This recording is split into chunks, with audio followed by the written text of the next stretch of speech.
आज तक G20 सम्मेलन में आप सभी का एक बार फिर से स्वागत है और इस सेशन का नाम हमने रखा है कर लो दुनिया मुट्ठी में।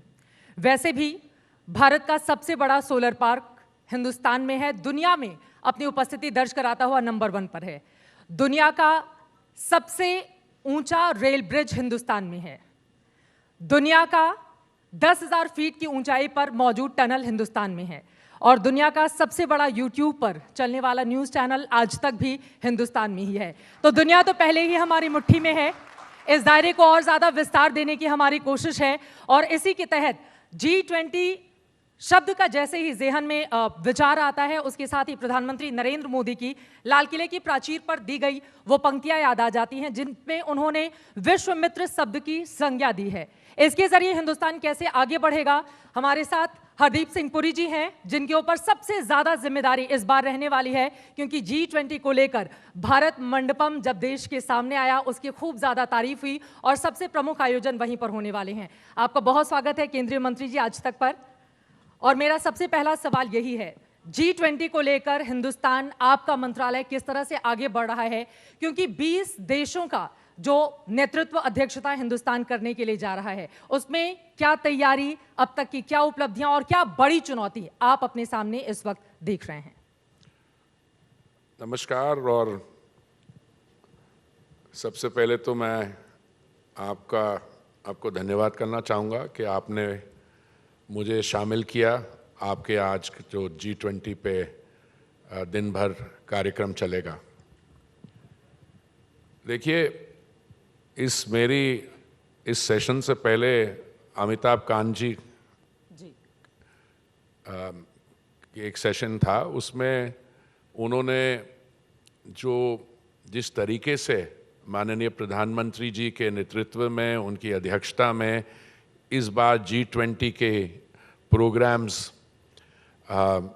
हो रहे हैं, कितने देशों में हो रहे हैं, तो अमिताभ जी मेरे बहुत क्लोज कोलैबोरेटर हैं और मित्र हैं। शायद वो थोड़े मॉडेस्टी में आ जाते हैं, पर मैं, क्योंकि इसकी जिम्मेवारी उन पर है G20 शेरपा, पर मैं उनके बिहाफ में कहना चाहूँगा कि जो माननीय प्रधानमंत्री जी ने टेम्पलेट क्रिएट की है, मुझे लगता है इसके बाद जो भी देश G20 की अध्यक्षता करेगा उनको उस लेवल पे अपने प्रोग्राम्स लाने में बहुत ही मेहनत करनी होगी।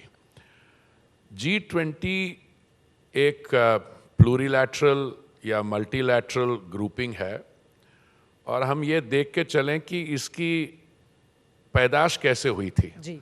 मैं आपको I want to take you back in time. 2008 के आसपास दुनिया भर में एक बहुत सीरियस क्राइसिस आया। वो एक इकोनॉमिक क्राइसिस था और उसकी ब्रॉड कैटेगराइजेशन थी world economic and financial crisis. 2008 में जब ये लगा कि ये एक बहुत बड़ी दुनिया के सामने एक चुनौती आने वाली है जी। जो एग्जिस्टिंग इंस्टीट्यूशंस थी, जिसको ब्रेटन वुड्स इंस्टीट्यूशंस कहा जाता है, संयुक्त राष्ट्र जिसकी स्थापना 1945 में सेकेंड वर्ल्ड वॉर के बाद हुई, या Bretton Woods institutions, world bank, IMF, तो उनमें, या जो WTO बना था, तो ज़्यादातर फीलिंग ये उठी कि इस किसी भी ऑर्गेनाइजेशंस में जिस किस्म का क्राइसिस है उसके लिए they don't have the answers. तो 2008 के आसपास एक फाइनेंस मिनिस्टर का ग्रुप था। फाइनेंस मिनिस्टर का group means it was a G20 group of finance ministers, वित्त मंत्री। तो ये तय किया गया कि that group would be upgraded to summit level. तो there was born the G20 at summit level। और जो पहली कुछ समिट्स हुई, जैसे लंदन की समिट थी शायद 2010, मुझे एग्जैक्टली याद नहीं है, they were very successful summits। तो जो macro economic global measures stability के लिए निर्णय लेने थे, ले गए। So I want to just flag G20 was born in a moment of crisis। और मैं समझता हूँ 2008 के बाद, अगर इतने सालों के बाद G20 की एग्जिस्टेंस में ऐसे हुआ है कि today we are again in a moment of crisis. ये क्राइसिस क्या है, कुछ की तो अमिताभ जी ने भी के बारे में उन्होंने चर्चा की। We have 3 crisis. We have what is called a food crisis, we have a fuel crisis and we have a fertiliser crisis. उनको रखिए। अभी पिछले दिनों में that crisis looks as if it is becoming more serious. There are 2 major economies in terms of impact on the global economy. United States, जिनकी GDP should be around $26 trillion or so, और दूसरी economy जो है चीन की economy, which should be about 16-18 trillion dollars economy. Both those economies are facing challenges. But let's come to the Chinese economy.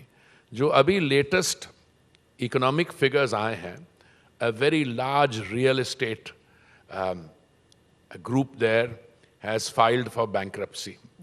Other sectors are showing concern. Parts of Europe are facing challenges, quarter on quarter growth even in a large economy जो industrial production के लिए important है, Germany, there are worrying signs. इसको छोड़िए, इस समय G20 की जो अध्यक्षता भारत कर रहा है, our story is not a little different, it is quite different. हमारे यहाँ इकोनॉमिक ग्रोथ इस समय है 6.2% if you take the what everybody is predicting. But more than that, we have come from being, we still are a developing country, पर हम 10वें स्थान से 5वें स्थान तक पहुंच गए हैं माननीय प्रधानमंत्री जी के नेतृत्व में, और आने वाले 1, 2, 2.5 साल में we will be the 3rd largest economy. So we are, our experience, जो experience क्या है, अब मैं किसी भी सेक्टर में चले जाए, it's a very relevant experience for the global south. तो जब हमारे कॉलीग्स बात करते हैं कि India as a voice of the global south, it's a very powerful message, because India is a member of the south. अगर आप देखिए दुनिया में इस समय संयुक्त राष्ट्र में शायद I think the membership is 193. उसमें आप देखिए अफ्रीकन कॉन्टिनेंट में कितने देश हैं, they are all developing countries, 50 से अधिक होंगे. एशिया पैसिफिक में कितने हैं, लैटिन अमेरिका और कैरिबियन में है. So the world is essentially made up of developing countries. And उसमें जो विकसित देश हैं, जो माननीय प्रधानमंत्री जी ने कहा कि हम 2047 में एक विकसित देश होंगे, मेरी तो आपको सबमिशन यह है कि हम उससे पहले ही हो जाएंगे. बट हमारा जो एक्सपीरियंस है, that transition journey has a lot of relevance for the other countries in the global south. मंत्री जी, बहुत सारी बातों का आपने यहाँ पर जिक्र कर दिया है. 2047 में भारत विकसित राष्ट्र कैसे बनेगा, इसके बारे में मैं जानूंगी. रोड मैप आपका क्या है? और तीसरी अर्थव्यवस्था, पीएम ने कहा कि 3rd टर्म में हम तीसरी बड़ी अर्थव्यवस्था बन जाएंगे, लेकिन आपका ये कहना है कि 5 साल इंतजार नहीं करना पड़ेगा, पहले ही 2-2.5 साल में आ जाएंगे. मैं उस पर आऊंगी, लेकिन G20 को लेकर जो 20 दुनिया भर के मुल्क, जिनके बड़े बड़े राष्ट्राध्यक्ष प्रतिनिधि हमारे साथ हिंदुस्तान में भारत मंडपम के बीच में होंगे, G20 उन 20 देशों में से 3 अलग अलग मुल्कों में आपने अलग अलग पदों पर, कहीं पर राजनयिक के तौर पर, कहीं पर हाई कमिश्नर के तौर पर आपने अपनी भूमिका का निर्वहन किया है. वो हिंदुस्तान को किस तरह से मदद करने वाला है, मैं चाहूंगी इसके बारे में आप जरा बताइए. और आपका मंत्रालय इसको लेकर कैसे आगे बढ़ रहा है? नहीं, पहले मेरा experience is not relevant. I mean Bharat सरकार में इस समय जो G20 के साथ पे काम कर रहे हैं, जैसे शेरपा हैं, विदेश मंत्री जी हैं, उनको they are doing a great job. हमारे मंत्रालय कहाँ पे आते हैं, मैं जो हमारा जो काम है उसकी क्या रेलेवेंस है G20 पे? तो मैं आपको 2014 से लेके अभी तक क्या हुआ है, कुछ सिंपल आपको बता दूं, जो मुझे लगता है सबसे महत्वपूर्ण आंकड़े हैं इसमें. 2014 में हम, और मैं यहाँ पे अर्बन अफेयर्स मंत्रालय की बात कर रहा हूँ, हमारा जो अर्बन सेक्टर है उसमें जो हम कचरा प्रोड्यूस करते थे, वेस्ट प्रोड्यूस करते थे, वो सिर्फ कोई 15 से 17% प्रोसेस होती थी वेस्ट. और मैं 15 से 17 क्यों कह रहा हूँ कि तो मैं ये फिगर्स हमें स्टेट गवर्नमेंट से आते हैं, राज्यों से।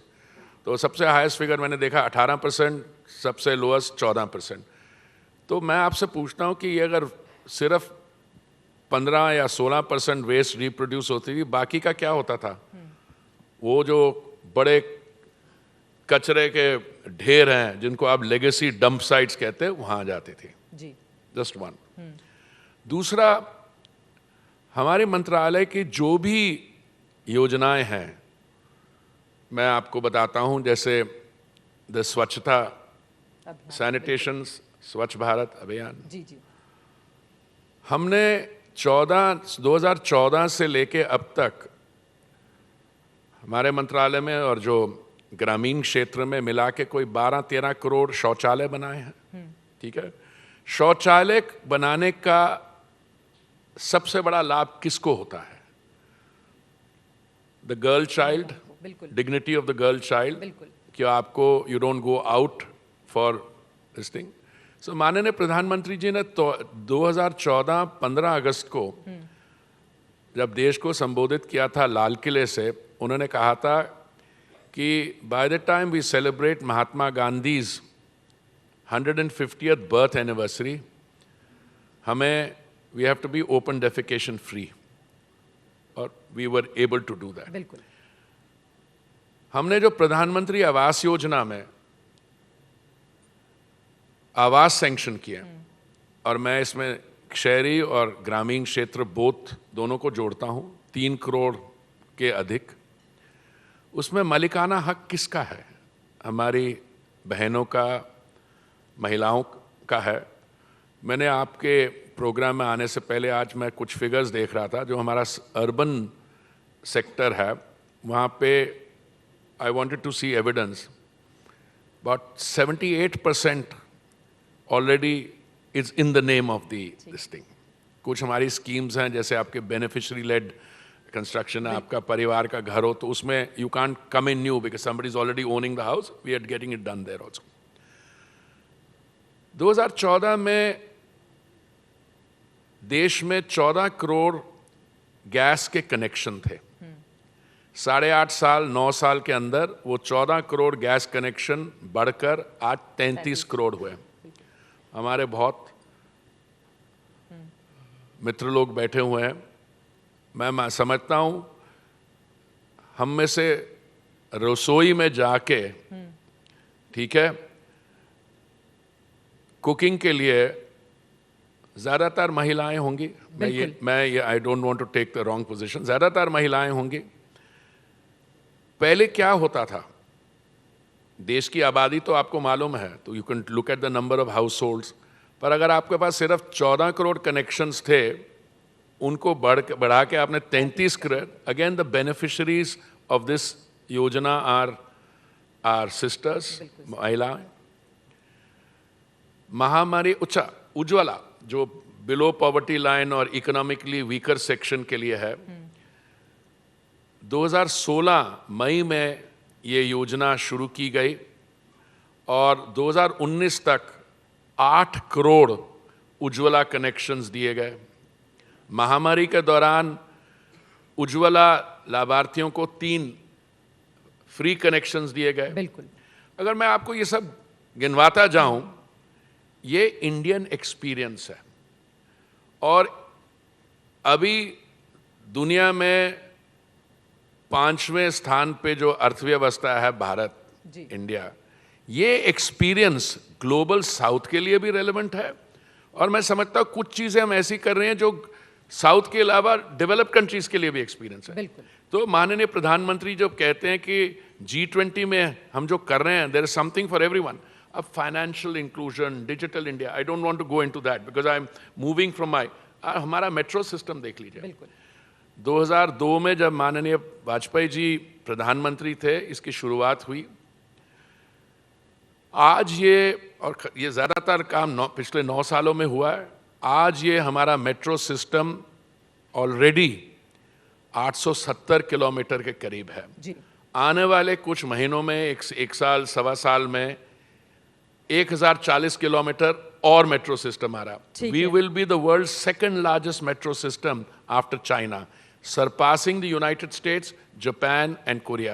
We are already at number 4 or 5. ठीक है. But we are going up in all these statistics. शहरी विकास मंत्रालय की तमाम उपलब्धियों का आप जिक्र कर रहे हैं. इसी के साथ ही साथ एक और अहम मंत्रालय आपके पास है और आपने चूंकि यहाँ पर गैस सिलेंडर का जिक्र किया कि भारत सरकार ने किस तरह से काम किया है और हर महिलाओं को सशक्त करने का यहाँ पर उपाय ढूंढा जा रहा है और बहुत सारी चीजें उन तक पहुंचाई भी गई हैं.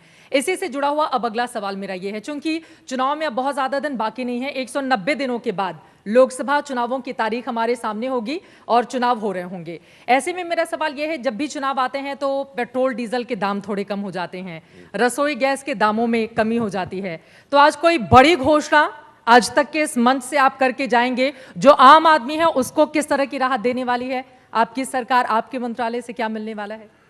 मैडम, मैं क्षमा चाहता हूं, पर आप जैसे वरिष्ठ पत्रकार, एंकर्स, ये आप ही लोग ये मैसेज फैलाते हैं कि जब भी चुनाव होने वाले होते हैं तो दाम एकदम नीचे आ जाता है. मैं माफ़ी इसलिए चाह रहा हूं कि दाम नीचे आना और दाम ऊपर जाना, जब भी हम ऊर्जा की बात करते हैं तो इस समय जब जहाँ तक क्रूड ऑयल है, हमारी dependence on imports crude oil करीब 80% है. पहली बात. गैस के लिए करीब 50% है. पर मैं पिछले सवाल का जवाब दे रहा था एलपीजी का. जी. हमने पाइपलाइन भी, हमने 23,000 किलोमीटर पाइपलाइन ले की है, जो फिगर 2014 में उससे आधा था, और हम 33,000 किलोमीटर पूरी कर रहे हैं. तो हम 25 लाख कनेक्शन से उसको 1.25 करोड़ के ऊपर ले जा रहे हैं. पर I want to come back to oil and gas. दामों पर अगर 80% आपकी इंपोर्ट डिपेंडेंस है, इंपोर्ट पे डिपेंडेंस है, तो दाम कहाँ पे कैलकुलेट होता है? दाम कैलकुलेट होता है international price plus the cost of transportation, freight, insurance, refining cost, refiners margin और टैक्सेस. अगर दुनिया में ऑयल प्राइसेस को आग लग जाती है तो सरकार के पास कितनी फ्लेक्सिबिलिटी है उससे डील करने के लिए. प्राइस पे that is the most important thing. ठीक है. तो my submission to you Chitra ji is that जब international prices shot up $19.56 lockdown के दौरान, $19.56 से दाम बढ़ गया $128 पर बैरल, जो मेरे को रफ फिगर्स याद है. तो भारत सरकार ने क्या किया? हम कर क्या सकते थे? अच्छा, किसी ने मुझसे कहा कि आप ऑयल प्रोड्यूसिंग कंट्रीज से ये कह सकते थे कि आप दम करो. ये भारत ने आज तक नहीं किया. अगर आपके पास सॉवरेन एसेट है तो हम आपको यही कहेंगे कि बी माई गेस्ट, आप जैसे ठीक समझें करें. ठीक है? बिल्कुल. आप अपनी नीति जो भी आपकी है आप उसको इंप्लीमेंट करिए और हम अपना काम करेंगे. तो मैंने एक बहुत सबसे बड़ी जो दुनिया में ऑयल कंपनी है उनके चीफ से मैंने कहा था कि अगर आप सोचते हैं कि इन्फ्लेशन इतनी है, महामारी के दौरान लोगों ने स्टिमुलस पैकेजेस दिए, there so much money floating around, अगर आप ऑयल प्राइसेस हाई रख सकते हैं और आपको लगता है इसमें आपको फायदा होगा, तो इट वाज एन इनकंक्लूसिव. उस कॉन्वर्सेशन के 3 हफ्ते बाद I had a message from him, because I told him this will become a self fulfilling prophecy. If you allow the prices to go up very much, तो demand will drop, because then from inflation you go to the big R. वही हुआ. He called me, he said, how did you know? I said, no, maybe I'm new to this sector and I know nothing about it. This is the doctrine of common sense. अभी क्या हुआ, जब ऐसे दाम बढ़ते गए, माननीय प्रधानमंत्री जी ने on 2 occasions, नवंबर 2021 में और मई 2022 में, आपने जो सेंट्रल केंद्रीय सरकार जो एक्साइज कलेक्ट करती है वो रिड्यूस की. ठीक है. जिससे पेट्रोल और डीजल के दाम जो है 13 रुपए और 16 रुपए और the other ways around came down. और बीजेपी की जो सरकारें थी राज्यों में, उन्होंने भी अपना वैट रिड्यूस किया. बिल्कुल. हुआ क्या उससे? जो बीजेपी रूल स्टेट है और नॉन बीजेपी रूल स्टेट है, उसमें द डिफरेंशियल इन प्राइस पर litre is something like 8 rupees 11 rupees. और मैडम, कोई भी जो अपनी टैंक फुल करवाने जाता है वो 1 लीटर थोड़ा पेट्रोल खरीदता है। Depending on the size of the car, the tank size can be 30 liters or 50 liters. Now that's a substantial amount of money. But that is not the issue. The issue is इसकी निंदा या criticism कहाँ से आती है? थोड़ा सा ये पॉलिटिकल नैरेटिव है जी। कुछ मेरे मित्र हैं कांग्रेस पार्टी में, वो कहते हैं ओ पेट्रोल बहुत बढ़ गया, तो मैं उनसे आराम से बैठता हूँ, कॉफ़ी पीता हूँ, उनको बोलता हूँ मैं आपको याद करवाना चाहता हूँ कि 2004 और 14 में आपकी सरकार थी। कांग्रेस पार्टी के लोगों के साथ आप कॉफी पीते हैं और फिर समझाते हैं आप? नहीं, उनको समझाते हैं। मैं आम आदमी पार्टी के लीडर्स के साथ भी बैठता हूँ, वो उसमें 2 मिनट में आते हैं। तो मैंने कहा कि जब आपकी सरकार थी और आपको ऐसी चुनौती का सामना करना पड़ा तो आपने क्या किया था? नहीं, हमने तो दाम नीचे रखे। मैंने कहा हाँ आपने रखे, मैं आपको बताता हूँ कैसे रखे। एक बहुत बुद्धिजीवी, हाईली इंटेलेक्चुअल उनके फाइनेंस मिनिस्टर थे, उन्होंने ये तय किया कि वो ऑयल बॉन्ड्स फ्लोट करेंगे। ऑयल बॉन्ड्स क्या होते हैं कि मान लो नाना जी के समय कोई समस्या आई तो नाना जी चाहते थे कि वो समस्या का ठीक तरीके से सामना ना करें, तो उन्होंने कर्जा ले लिया।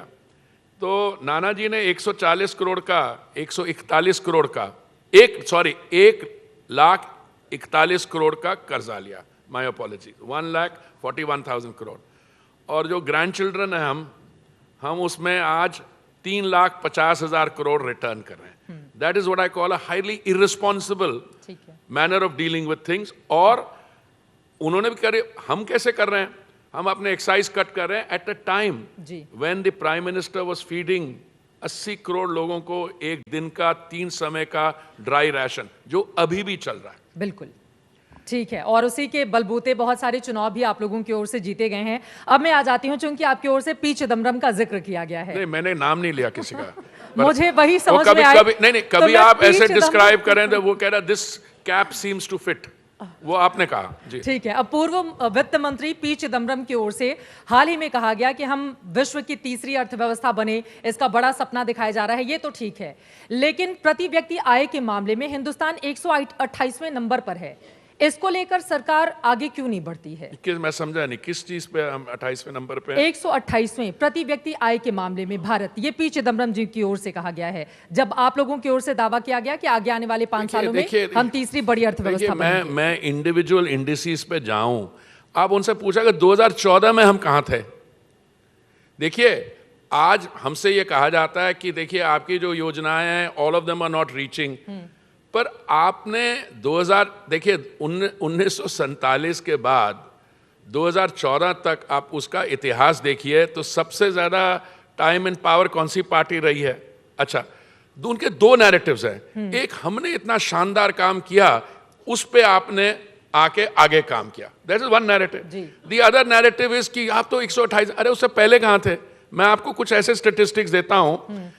Ease of doing business, okay, मैं अपने रियल एस्टेट सेक्टर में पहले कहा था, we have jumped 67 places in that. ठीक है, क्योंकि घड़ी की सुई बहुत तेजी से आगे बढ़ रही है और मुझे विपक्षी इंडिया को लेकर आपसे बहुत सारे सवाल मेरा फेवरेट सब्जेक्ट है विपक्षी इंडिया।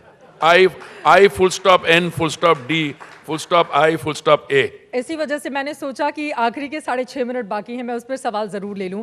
विपक्षी इंडिया क्या मजबूत होता हुआ चला जा रहा है और उसकी वजह से बेचैनी बढ़ गई है आप लोगों के भीतर? बार बार विपक्षी इंडिया के जितने भी बड़े नेता हैं, चाहे राहुल गांधी हो, मल्लिकार्जुन खड़गे हो, नीतीश कुमार हो, ममता बनर्जी हो, सबकी ओर से ये बातें कही जा रही हैं कि बीजेपी डर गई है 2024 के मद्देनजर।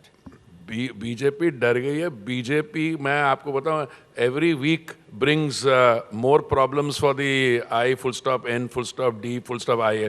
ये मैं 15 अगस्त के दिन में मैं बैठा हुआ था केजरीवाल जी के साथ, वो लाल किले में, आप लोगों के कैमरे ने भी कैप्चर कर लिया। अब मेरी पूरी कॉन्वर्सेशन जो उनकी है वो तो प्रिविलेज है, पर मैं एक जो सवाल मैं पब्लिक में कह चुका हूँ, मैंने उनसे पूछा, माने अरविंद जी आप तो परिवारवाद के खिलाफ है ना? ही सर मैं बिल्कुल, हम लोग परिवारवाद के खिलाफ है।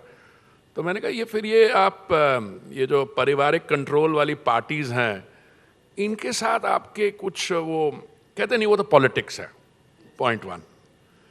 मुझे एक चीज बताइए, आपको लगता है वेस्ट बंगाल में टीएमसी चुनाव लड़ सकती है either in alliance or with adjustment with the CPIM or the Congress? I ask you this question. Point 1। Point 2, Bihar में जो हो रहा है आजकल, मेरे एक कोलीग हैं कैबिनेट में, मेरे बहुत करीब हैं, गिरिराज जी, उन्होंने पूछा, उन्होंने कहा ये नीतीश जी से तो बिहार तो चल नहीं रहा, अब वो देश को चलाना चाह रहे हैं। देखिए, why am I mentioning this to you, Kejriwal ji कोई दिल्ली में पंजाब में कुछ सीट एडजस्टमेंट की कोई बात हो रही थी, तो उनकी एक फॉर्मर आम आदमी पार्टी में ही थी, एक अलका लांबा, हाँ जी, फिर मैं नाम आप ले रही हैं, मैं नहीं ले रहा हूँ, उन्होंने कहा, उन्होंने बिल्कुल बयान दे दिया जी। उसके बाद सारे लड़ पड़े। फिर वो एक हमारी यहाँ बड़ी रिस्पेक्टेड मुख्यमंत्री थी शीला दीक्षित जी, उनके बेटे ने कुछ एक्सप्रेशन यूज किया, क्या क्या, they come to us like mice, you know what mice is, you know चूहे, व्हाटएवर। देखिए, कभी भी कांग्रेस पार्टी का काडर दिल्ली में और पंजाब में, उनका तो अनुभव है, जब ये दिल्ली का बिल आया राज्यसभा में तो बाकी सबने तो बड़े पावरफुल पॉलिटिकल स्पीचेस दिए। लेकिन जोश बहुत हाई है विपक्ष इंडिया का। मैं दो बड़ी बैठकें हो चुकी हैं, मुंबई में बैठक होने जा रही है, कल खबर सामने आ गई कि अमेठी से राहुल गांधी फिर से चुनौती देंगे, प्रियंका गांधी वाड्रा वाराणसी से उतर सकती हैं, उनके नए नवेले अध्यक्ष जो हैं अजय राय, जिनको यूपी की कमान दी गई है, उनकी ओर से ये बयान सामने आया है। देखिए, तो जोश तो हाई है विपक्ष इंडिया का। पॉलिटिक्स जोश के बगैर तो मतलब ही नहीं है, और खास करके अगर सब्सटेंस नहीं हो तो फिर जोश इज वेरी इंपॉर्टेंट। अब मैं आपको बताता हूं, ये बहुत जरूरी है जोश, क्योंकि जोश नहीं होगा तो वो बेचारे इलेक्शन ही नहीं लड़ पाएंगे। अब देखिए, मैं आपको एक दिल्ली का उदाहरण देता हूं। ये आम आदमी पार्टी की पैदाश कहाँ हुई थी? वो जो अन्ना हजारे जी ने भ्रष्टाचार के खिलाफ आंदोलन चलाया था, और उसमें ये पॉलिटिकल स्टार्टअप उससे पैदा हुआ आम आदमी पार्टी का, जो इन्होंने, जब कांग्रेस की सरकार थी, मैं बात कर रहा हूं जनवरी 2014 की जी, उस समय इनके मंत्रियों, एक मंत्री थे सोमनाथ भारती जी, उन्होंने एक vigilante type of red conduct की थी एक कॉलोनी, खिड़की कॉलोनी, मालवीय नगर में, वहां पे अगेंस्ट फॉरेन नेशनल्स। उनका कैविटी सर्च करवाया, उनके यूरिन सैंपल्स लिए गए, और क्योंकि ये ड्रग्स में डील करते हैं और सैंपल से कोई ड्रग का वो निकला भी नहीं, टर्न नेगेटिव द सैंपल्स। तो जो कांग्रेस की सरकार थी, इन्होंने डिमांड किया कि जो 2 पुलिस के कर्मचारी थे वहां पे, पुलिसमैन, उनको सस्पेंड किया जाए। तो कांग्रेस सरकार नहीं मानी। तो कुछ दिन बाद, ये 16 और 17 जनवरी के रात की बात है, दिल्ली में जो हुआ मालवीय नगर में, तो इन्होंने, माननीय मुख्यमंत्री जी वेंट ऑन स्ट्राइक, धरना इन रेल भवन जी, और कहा कि जब तक उन पुलिसमैन को आप सस्पेंड नहीं करते मैं नहीं उठूंगा। अपनी वैगनार कार नीले रंग के वहां पे रख के रात भर गुजारी थी भी। हाँ, नहीं, उससे और सुनिए। हाँ, तो क्योंकि ये Congress government succumbs to appeasement everywhere, ठीक है, domestic politics, foreign policy, security policy, तो इन्होंने सोचा यार क्या पंगा लेने का फायदा, 26 जनवरी आने वाला है, 2 पुलिसमैन को ट्रांसफर कर दो। तो नेताजी खुश हो गए, वो सस्पेंड नहीं हुए, ट्रांसफर कर दिया। तो ये बीजेपी की सरकार थी नहीं। मैं आपको उदाहरण एक ऐसा दे रहा हूं विच इज एन आम आदमी पार्टी वर्सेस कांग्रेस देन। आपको मैं सवाल पूछता हूं, ये लोग कभी in terms of mindset, in terms of what they stand for, Aam Aadmi Party uses a mob as an instrument of democracy. इसके साथ कांग्रेस का, भाई, with all its faults, Congress has been in power for the majority of the time post 1947. लेकिन विपक्ष India का ये कहना है कि डेमोक्रेसी खतरे में है, और उससे बचाने के लिए हम अपनी अपनी विचारधारा, अपने अपने तमाम सवालों को पीछे छोड़कर एकजुट हैं बीजेपी को हराने के लिए। एक 1 पॉइंट प्रोग्राम तो उनका ये है, उनकी राजनीतिक दुकान बंद है, और जो उन्होंने गरीबी हटाने की दुकान कर रखी थी, उसमें से कुछ निकला नहीं। अब वो एक कांग्रेस पार्टी मोहब्बत की दुकान खोल रहा है, बाकी वो लोग कुछ और कर रहे हैं। 1 पॉइंट प्रोग्राम के बीजेपी को हटाना है और प्रधानमंत्री जी के खिलाफ उनको ये एडवाइस दीजिए। आपके तो दर्शक काफ़ी बड़े इन्फ्लुएंशियल हैं, उनको ये कहिए पहले आप तय कर ले कितने आपके प्रधानमंत्री पद के लिए दावेदार हैं, पहले ये पता कर लो। अगर 4-5 दिन है, 4-5 हैं, तो हफ्ते में अगर 5 वर्किंग डेज है, कौन सा आदमी प्रधानमंत्री कौन से दिन बनेगा, ये उनको बोलो तय कर ले। ये आप उनको सलाह दे रहे हैं। मैं आपके माध्यम से, क्योंकि you are indulging me, so let me take advantage of your hospitality. Rahul Gandhi Bharat Yatra part 2 की शुरुआत करने जा रहे हैं जी। पार्ट 1 के दौरान हमने देखा कर्नाटका बीजेपी के हाथ से चला गया, और अभी 3 राज्यों में जो खासे महत्वपूर्ण है, मध्य प्रदेश, छत्तीसगढ़, राजस्थान, तो इसका असर पड़ेगा और इसी से एक मोमेंटम 2024 के लिए create. Madam, democracy is about elections, democracy is about winning and losing. जिस राज्य की आप बात कर रहे हैं वहां पे हमारा वोट शेयर तो 36% से नीचे नहीं गया। कुछ और बातें हुई हैं, अगर हमसे कुछ गलतियां हुई हैं, we are ready to introspect, और हम उसमें करेक्टिव जो स्टेप्स हैं हम लेने को तैयार हैं।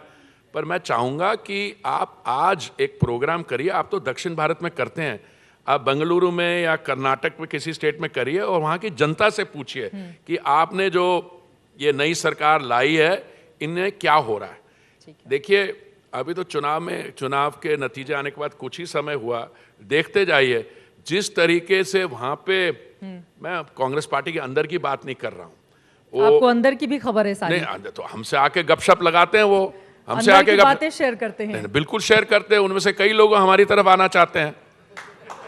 तो कौन सी रुकावट है? बीजेपी तो यहाँ पर बैठी हुई है सभी का वेलकम। नहीं, हमने बहुत लोगों 38 विपक्षी दलों का आपने एनडीए बना लिया मौजूदा वक्त में, आप लोग तो बैठे हुए हैं कि आ जाइए इधर। नहीं, हमने ये नहीं कहते। और उधर वाले कहते हैं कि ईडी सीबीआई के जरिए भी दबाव बनाते रहते हैं। नहीं, ऐसा है कि कई लोग ऑलरेडी हमारी तरफ आ गए हैं।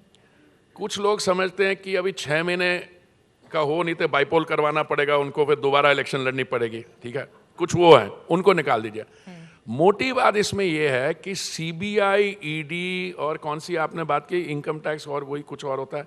अच्छा सर, आपको ज्यादा जानकारी नहीं, मुझे नहीं है जानकारी। देखिए, एक 2004 और 14 के बीच में इनकी जो सरकार थी उस समय कुछ बहुत पावरफुल एक्रोनिम बने, क्या 2G, CWG, कभी कभी मैं CWC कह जाता हूं गलती से, that's not correct, CWG, coal etcetera, उस पे कैद अभी लोगों को हो रही है। देखिए, किसी का भी डेमोक्रेटिक पॉलिटी में ये स्टैंड नहीं हो सकता कि जो इन्वेस्टिगेटिव एजेंसीज हैं वो अपना काम बंद कर दें, ये तो नहीं कह सकते।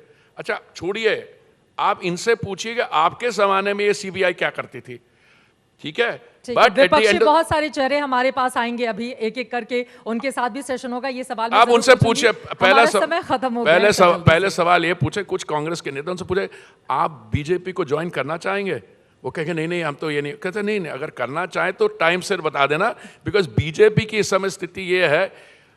देखिए, we are an established party और हमें एक नेशनल प्रोग्राम है, हमारा जो घोषणा पत्र होता है, हमारा संकल्प पत्र होता है, हम जो कहते हैं हम करके दिखाते हैं। और हमारे जो प्रोग्राम बने हुए आप 2014 से देख के आइए। देखिए, अगर कोई हमसे जुड़ना चाहता है, ये नहीं हम कुछ कह रहे हैं, अगर आप हमारी विचारधारा को से जुड़ना चाहते हो, हमारे वैल्यू सिस्टम से जुड़ना चाहते हो, तो आपका स्वागत है। ठीक है सर, एक आखिरी सवाल जिसका जवाब मैं आपसे चाहूंगी। नई संसद जिसका उद्घाटन हो चुका है, उसकी भव्य खूबसूरत तस्वीरें देश के सामने आ चुकी हैं, लेकिन जो बीता हुआ सत्र था उसका आयोजन पुरानी संसद के भीतर किया गया। अब क्या ब्रेकिंग न्यूज आप यहां पर बताकर जाएंगे कि नई संसद में सेशन की शुरुआत कब से होगी? देखिए, ये जब निर्णय लिया जाएगा, मैं सिर्फ एक ही प्रार्थना करता हूं कि जिस जैसे इनका व्यवहार रहा है, इनका एटीट्यूड रहा है विपक्ष का, जब हम नई सेशन में, नए सांसद बिल्डिंग में मूव करें, नेक्स्ट सेशन एटसेट्रा, तो they should adopt a constructive, politically mature attitude. जो हम उनको लगता है हम गलतियां कर रहे हैं, उसका वो हमें घेरने की कोशिश करें, आप लोग उनके चेहरों से कैमरे हटा देते हैं, हाँ जी, किन संसद भवन के अंदर उनके चेहरे नहीं दिखाते, उनकी माइक म्यूट कर दी जाती है। ये देखिए, ये तो उनके एलिगेशंस है। अगर नए आप उसको संसद में ऐसा कुछ नहीं होगा। नहीं नहीं ना, अभी भी नहीं हुआ है, अभी भी नहीं हुआ। देखिए अभी क्या हुआ है कि उन्होंने मान लीजिए किसी विषय पे चर्चा मांगी, माननीय गृह मंत्री जी ने सेशन के पहले दिन प्रिजाइडिंग ऑफिसर को चिट्ठी दी, मैं तैयार हूं। वो कह रहे नहीं, हम आपसे नहीं बात करना चाहते, हम माननीय प्रधानमंत्री जी से बात करना चाहते।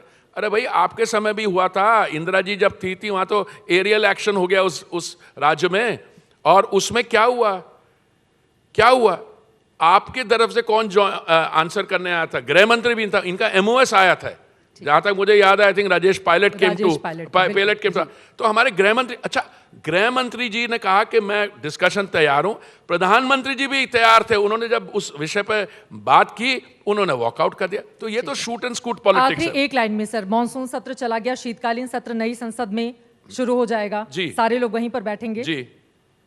It's only to be anticipated, or why would we not? Inauguration हो चुकी है बिल्डिंग की जी। तो शुरुआत कब होगी सत्र की? शुरुआत होती, देखिए हम कब देखेंगे आप लोगों को नई संसद के भीतर? मैडम, ये डिसीजन कब नया सेशन होगा, उसकी डेट क्या होती है, उसमें प्रिस्क्राइब प्रोसीजर है। पार्लियामेंट्री अफेयर्स मंत्री, स्पीकर साहब और माननीय प्रधानमंत्री जी उसमें तय करते हैं। अभी एक है, अभी मानसून सेशन था, अगला विंटर सेशन होगा, उसके बाद एक बजट सेशन होगा, क्योंकि चुनाव का it's a year of the election, we are truncated और whatever, but budget session will take place. तो चुनाव का इंतजार किया जा रहा है सेशन के लिए भी? नहीं नहीं नहीं नहीं, नहीं। अभी अमिताभ जी से पूछा प्रश्न सुधीर जी ने कि G20 आपको चुनाव में जीतने में मदद का है, तो मैंने अभी उन दोनों से ये कहा, जो चुनाव जीत सकते हैं वही ऐसी शानदार G20 कार्यक्रम कर सकते हैं, and one feeds on the other. बहुत बहुत धन्यवाद मंत्री जी आपका आज तक से जुड़ने के लिए और महत्वपूर्ण तमाम विषयों पर चर्चा करने के लिए। यकीनन G20 हिंदुस्तान के लिए एक बहुत बड़ी उपलब्धि के तौर पर है, चुनौतियां भी कई हैं, लेकिन यकीनन इसके जरिए एक नए और बुलंद भारत की बड़ी तस्वीर भी आगामी वक्त में हमें देखने को मिलेगी, जब रशिया, अमेरिका और इसी के साथ ही साथ चीन के राष्ट्राध्यक्ष एक साथ एक मंच पर मजबूत तरीके से अगर खड़े होते हैं तो वो हिंदुस्तान के लिए बड़ी कामयाबी होगी। और वसुधैव कुटुंबकम और विश्व गुरु के बाद ये जो विश्व मित्र शब्द का इजाद किया गया है, इसके जरिए और तेजी से हम आगे बढ़ेंगे। बहुत धन्यवाद सर आपका आज तक से जुड़ने के लिए। बहुत धन्यवाद मैडम।